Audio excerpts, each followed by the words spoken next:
Father യൂജിൻ പെരേരയിലേക്കാണ് പോകുന്നത്. Father യൂജിൻ Pereira, ഇപ്പോൾ സർക്കാർ സംവിധാനങ്ങൾ ഈ പ്രതിഷേധങ്ങളെ തുടർന്ന് ഉണർന്നു പ്രവർത്തിച്ചു തുടങ്ങി എന്നാണോ നമ്മൾ ഈ മണിക്കൂറിൽ മനസ്സിലാക്കേണ്ടത്? ഇപ്പോൾ മന്ത്രി CP ജോണിനെ മുഖ്യമന്ത്രി തന്നെ ചുമതലപ്പെടുത്തി. ഇപ്പോൾ ഷിജിന്റെ ഭാര്യയുമായി അദ്ദേഹം നീണ്ട മണിക്കൂറുകളോളം ചർച്ച നടത്തിയിട്ടുണ്ട്. ഇപ്പോൾ അദ്ദേഹം പറഞ്ഞ കാര്യമുണ്ടല്ലോ, മത്സ്യത്തൊഴിലാളികളെ കൂടെ കൂട്ടിക്കൊണ്ടുള്ള തിരച്ചിലേക്ക് കടക്കുന്നു എന്ന്. എന്താണ് ഇപ്പോഴത്തെ മറുപടിയിൽ തൃപ്തിയുണ്ടോ അങ്ങേക്ക്?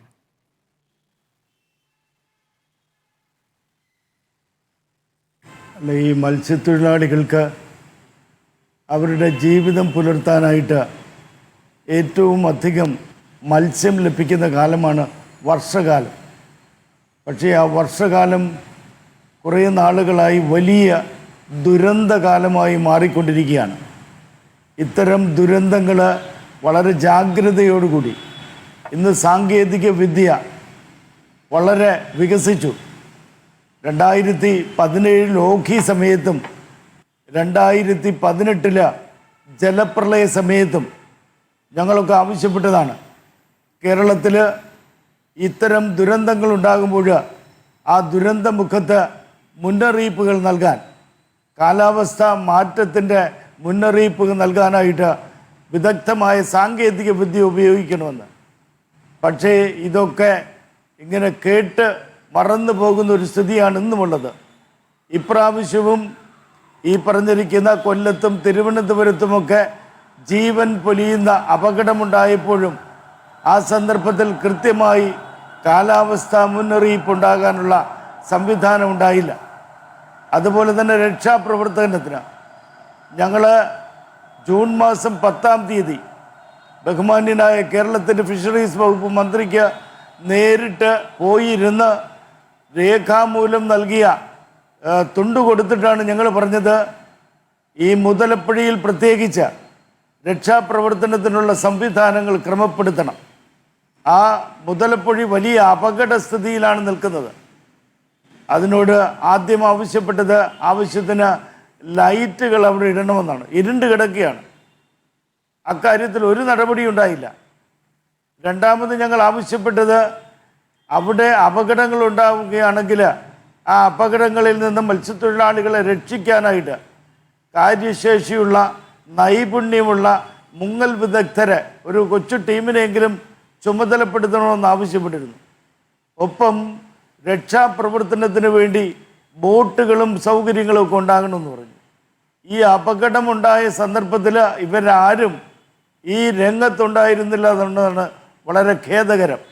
അങ്ങനെ ജാഗ്രതയോടുകൂടി ഈ കാലാവസ്ഥാ മാറ്റം മനസ്സിലാക്കുകയും ഇടപെടലുകളെയും ചെയ്തിരുന്നെങ്കിൽ ഇന്ന് വളരെ ദുഃഖത്തോടുകൂടി വേദനയോടുകൂടി ഞാൻ ആ കുടുംബത്തിൽ പോയിരുന്നു.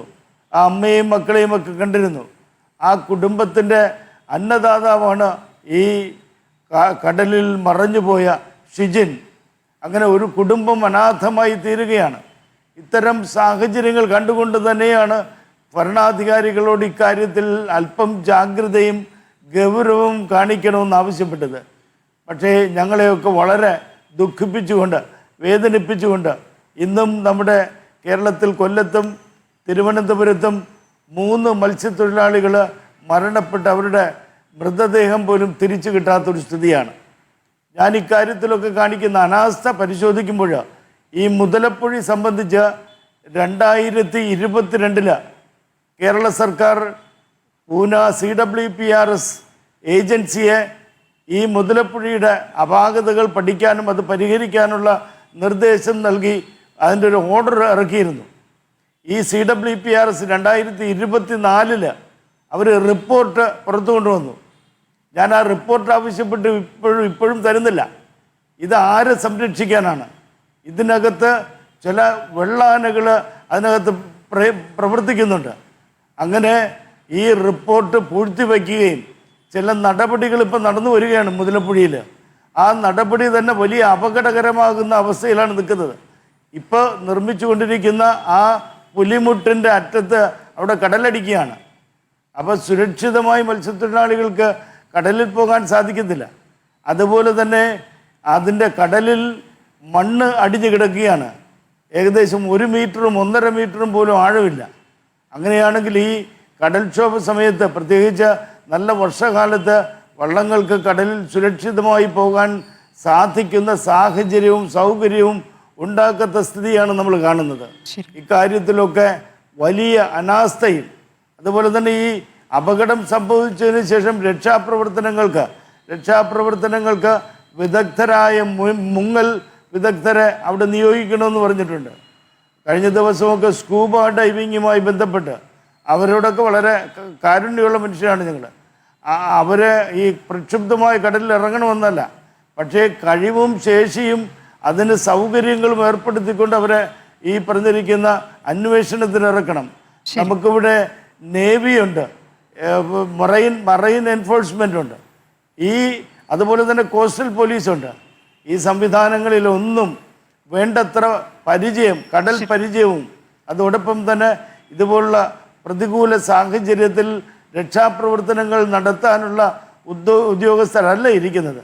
ഈ തീരദേശ പോലീസ് സ്റ്റേഷനുകളിൽ മറ്റ് സ്ഥലങ്ങളിലൊക്കെ ഇങ്ങനെ പ്രായമായി അല്ലാതെ തന്നെ വന്നിരിക്കുന്ന പോലീസ് ഉദ്യോഗസ്ഥരാണ് വന്നിരിക്കുന്നത്. അവർക്കൊന്നും കടലിൻ്റെ ഗതി അറിയില്ല, കടലിലുണ്ടാകുന്ന പ്രശ്നങ്ങൾ അറിയത്തില്ല, ഈ കടലിൽ രക്ഷാപ്രവർത്തനത്തിന് ഇറങ്ങാൻ സാധിക്കത്തില്ല.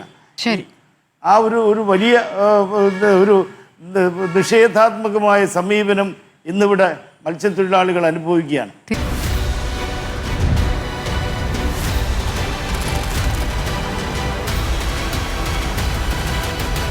Debate with Smriti Paruthikad.